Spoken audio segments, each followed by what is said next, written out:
Alright. Bakit kailangan nating sumabay sa makabagong technology ngayon? Kasi ngayon kasi uso yung online. Tama ba?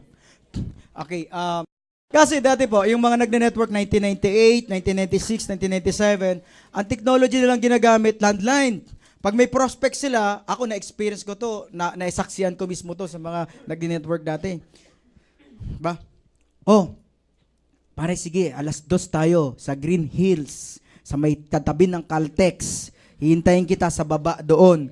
O kaya doon tayo, alam mo yung BPI, doon. Di ba? O doon kita hintayin, 2:00. O, 2:00 ng madaling araw, namuti na mata, wala pa.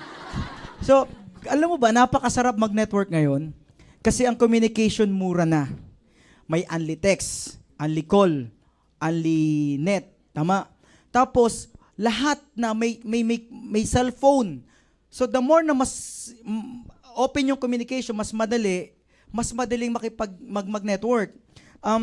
Lalo na ngayon, dumating yung online. Dati kasi kami, para magka-grupo ka sa Hong Kong, di ba, magtitelegrama ka muna.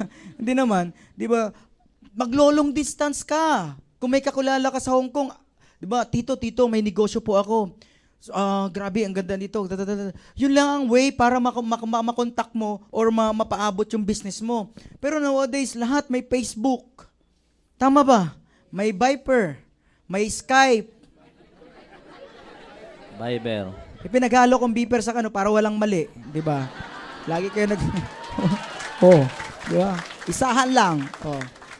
Nakita mo ngayon mura na ang communication, mura ang technology kaya napakasarap mag-network. Yung kung dati ang market lang baryo mo, tapos province mo, tapos Pilipinas lang. Pero dahil nga sa communication, because of technology, yung buong mundo na yung market mo.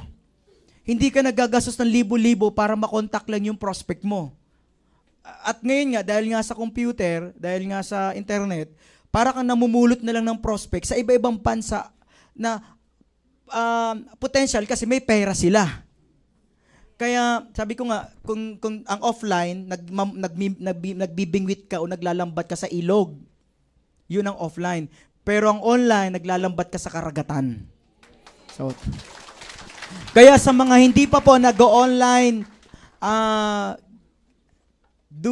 give your best. Mali eh. Hindi sana ako eh. Wag na. Mga ganun ba? Bigyan nyo po ng favor sarili nyo. Di ba? Mas madali. Suwabe.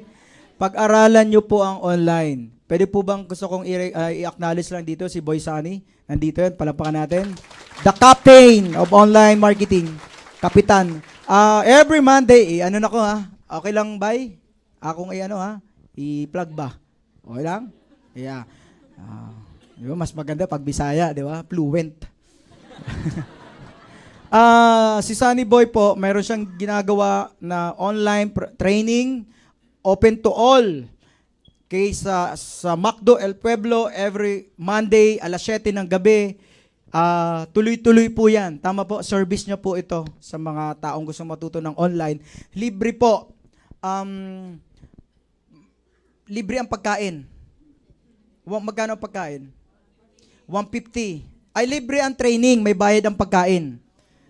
Yung 150 po, yun yung kakainin nyo sa McDo. Pag kakain ka sa McDo, pero matututo ka sa training niya. Seryoso po to, wala pong bayad ang training niya sa online. Pero po, magbabayad ka ng 150 para sa pagkain mo. So, ano yung chicken? Chicken yon, chicken. Oo. Chicken Joy. Hindi, totoo. Libre po. Sino naka-experience ng training ni Sunny Boy? Pwede po. Maganda ba? So, mayroon pong Module 1 at Module 2. Iniimbitahan ko po kayo sa mga gustong matuto ng online marketing every Monday sa Macdo, El Pueblo, Ortigas, 7:00 po ng gabi, open to all. So, bukas, tambak ang tao doon. Okay. Palaban natin, Captain Sunny from Ultimate Eagle. Alright. So, aralin nyo po, please lang aralin nyo para makasabay po kayo. Kung hindi pa kayo marunong, tinuturo nyo po na very elementary ang turo niya na maintindihan nyo. So, attend po tayo doon. Next.